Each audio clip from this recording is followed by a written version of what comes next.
toujours dans le cadre de la présentation des travaux pratiques de physique nucléaire réalisés à la faculté des sciences d'Arles à Fès, avec vous, professeur Ahmed Dervish, spécialiste de techniques nucléaires, radioprotection et sécurité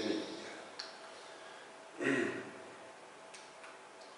Donc, on va présenter la manip, cette fois-ci de statistiques, qui est destinée toujours pour les étudiants de la filière SMP, parcours énergétique pour les modules radioprotection et sécurité nucléaire et physique nucléaire.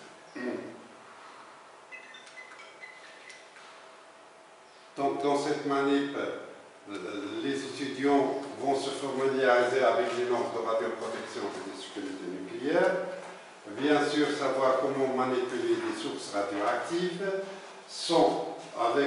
en tenant compte des normes de radioprotection et de sécurité nucléaire, découvrir ce qu'est les sources radioactives scellées, exemple le radium-226, apprendre à faire la distance détecteur-source pour avoir un nombre d'impulsions bien déterminé, et bien sûr, c'est de découvrir, de voir que en fait, la radioactivité, ce n'est qu'un phénomène, c'est un phénomène aléatoire. Pour cela, on utilise le matériel suivant. Voilà, toujours, on a le détecteur Geiger-Müller, un porte-source, un compteur, et bien sûr, une source de radium-226. Les résultats qu'on obtient, c'est-à-dire comment on procède, on installe la source à une distance de sorte à avoir à peu près, en moyenne, à peu près 1500 coups par seconde. Et on commence par 10 secondes, c'est-à-dire 150 coups par seconde.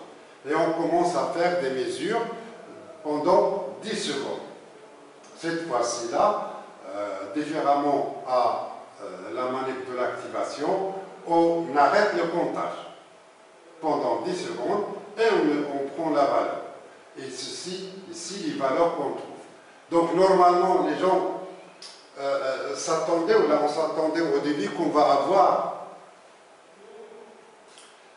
un nombre d'impulsions qui arrivent de façon ordonnée, c'est-à-dire chaque seconde, on va avoir un nombre d'impulsions qui est inférieur au nombre d'impulsions enregistrées dans la seconde précédente.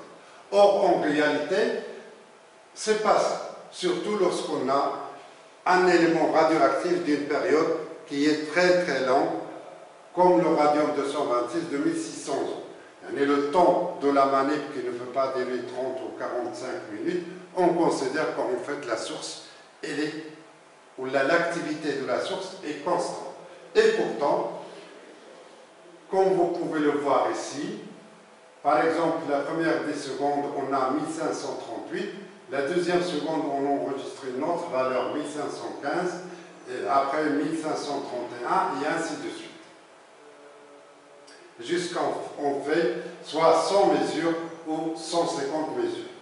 Là, ce qui est marqué en rouge, c'est la valeur minimum d'impulsion enregistrée, et là, c'est la valeur maximum d'impulsion qui a été enregistrée. Donc, l'exploitation de ce résultat-là se fait par le remplissage de ce tableau-là.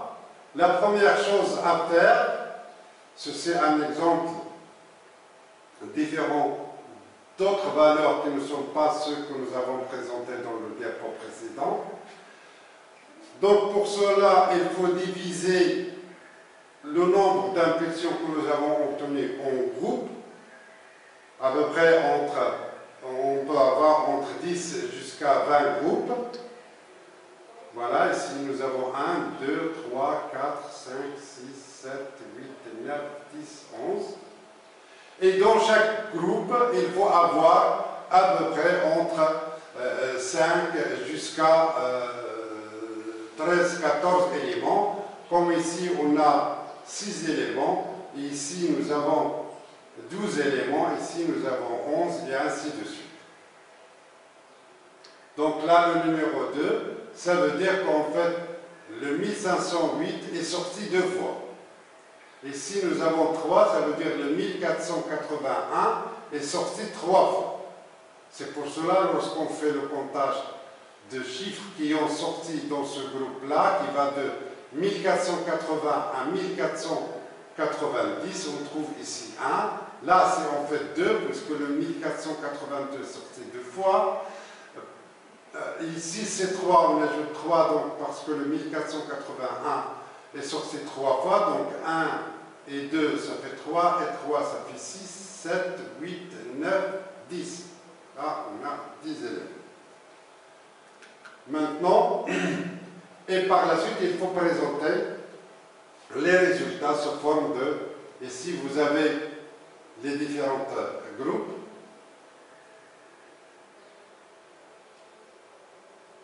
Et là,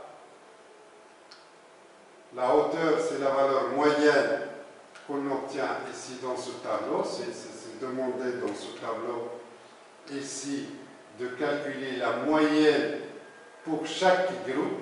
D'ailleurs, c'est pour cela que les étudiants, lorsqu'ils vont compter ou la chercher le nombre d'impulsions dans chaque groupe, il faut l'écrire ici.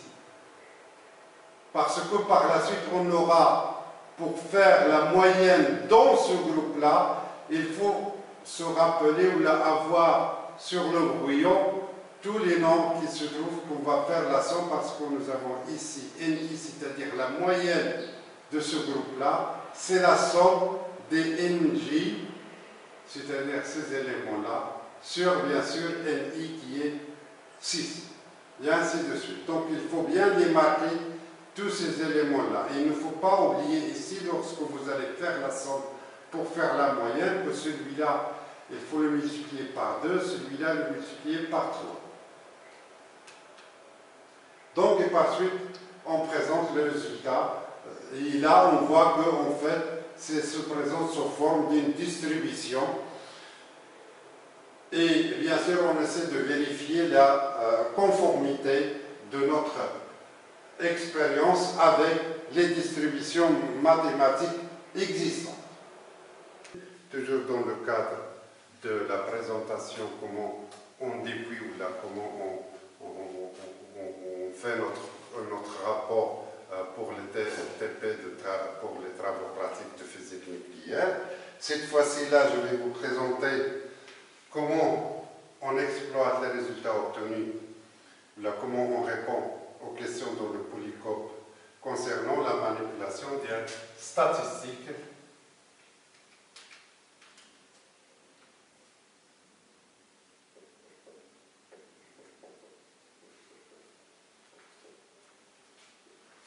comptage fort.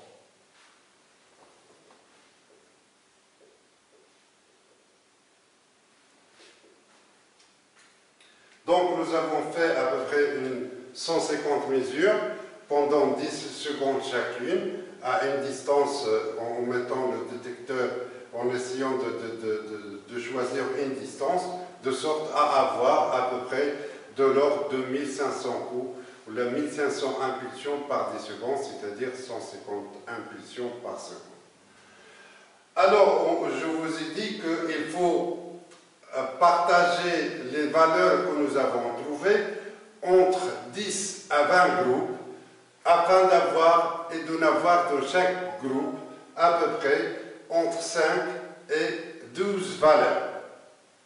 Ceci, c'est vrai, c'est très difficile à réaliser, sinon il faut reprendre toutes les valeurs et les classer en ordre croissant, et comme ça aller de prendre les groupes et ainsi de suite.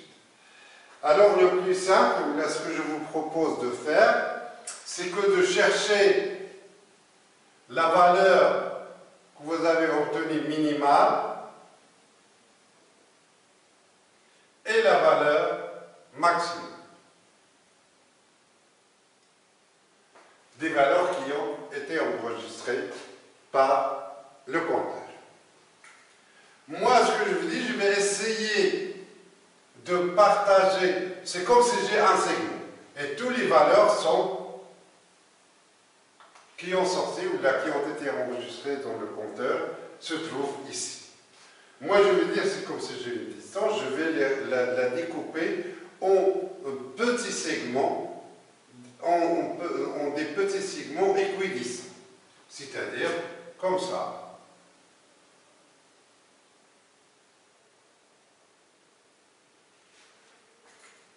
Supposons que je vais faire 12 segments, c'est-à-dire que je vais prendre Vmax moins Vmin,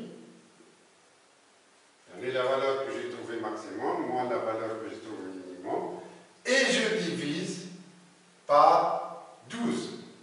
On a dit 12 groupes.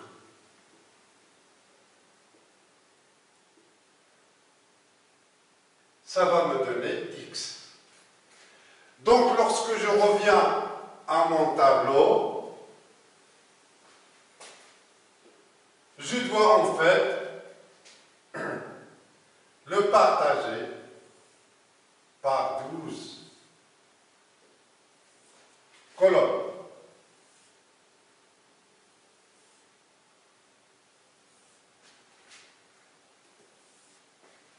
Je vais avoir 12 colonnes, et ainsi de suite. Il nous a demandé de quoi en fait je vais avoir ici le groupe N1, N2, là le groupe N1, N2, N3, ici le groupe qui va de la valeur N1 à la valeur N2, et de N2 à N3, N3, N4, jusqu'à N11, N12. D'accord? Alors, le N1, ça va être égal à Vmin plus X. Pardon. N1, ça va être égal à Vmin. N2, c'est égal à Vmin plus X. Ici, que j'ai trouvé ici. N3, ça va être égal à N2 plus X, c'est-à-dire N1 plus X, et ainsi de suite, jusqu'à ce que j'arrive à mon groupe N11, N12. Et je commence à voir quelles sont les valeurs qui ont sorti dans ces groupes-là. Sauf qu'il faut que je fasse attention. C'est que le N2, si je le considère comme étant une valeur de ce groupe-là, je ne dois pas le compter ici. Sinon, elle sera comptée deux fois. La même chose pour N3. Si je le considère ici, il ne doit pas être compté là. Pour faciliter ou là pour enlever les ambiguïtés, je vais faire ce qu'on appelle des segments ouverts. C'est-à-dire, je vais faire comme ça. Comme ça. Voilà. Comme ça. Comme ça. Ça veut dire que je prends toutes les valeurs qui vont de N jusqu'à N2, sauf N2. N2, je ne le considère pas dans ce groupe-là. Ici, il sera considéré ici, dans ce groupe. N3, pas dans ce groupe, mais dans ce groupe. Et ainsi de suite. Et je commence à voir les valeurs qui ont sorti. Il faut bien que je les note. Parce que par la suite, je vais faire la somme. Supposons que là, je trouve 3. Là, je trouve 4. Là, je trouve 6. Et ainsi de suite. La deuxième partie, je vais marquer combien d'éléments, ou là, combien de valeurs j'ai trouvé dans ce segment ouvert. Ici 3, ici 4, ici 6, et ainsi de suite. Je ne dois passer à l'étape suivante que lorsque j'aurai vérifié qu'en fait, ici c'est les NI, que sigma DNI égale à 150. Le plus souvent, en cherchant les valeurs qui se trouvent dans chacun des groupes, on oublie, ou là on arrive à passer au-dessus d'une valeur 2, 3, des fois même il y a des étudiants qui font des erreurs au début de 10 valeurs. Et après, ils recommencent à faire. Il faut absolument que j'ai ici 150. Ce n'est qu'à ce moment-là que je vais continuer par la suite. Pourquoi il faut que j'écris les valeurs ici? Parce que lorsque vous allez chercher le INI, la moyenne de INI, vous allez faire la somme de toutes ces valeurs-là, V1 plus V2 plus V3, et vous allez diviser par 3. Parce qu'on va faire la moyenne pour chaque groupe, et après on fait la moyenne de l'ensemble. D'accord? Voilà, merci de votre attention.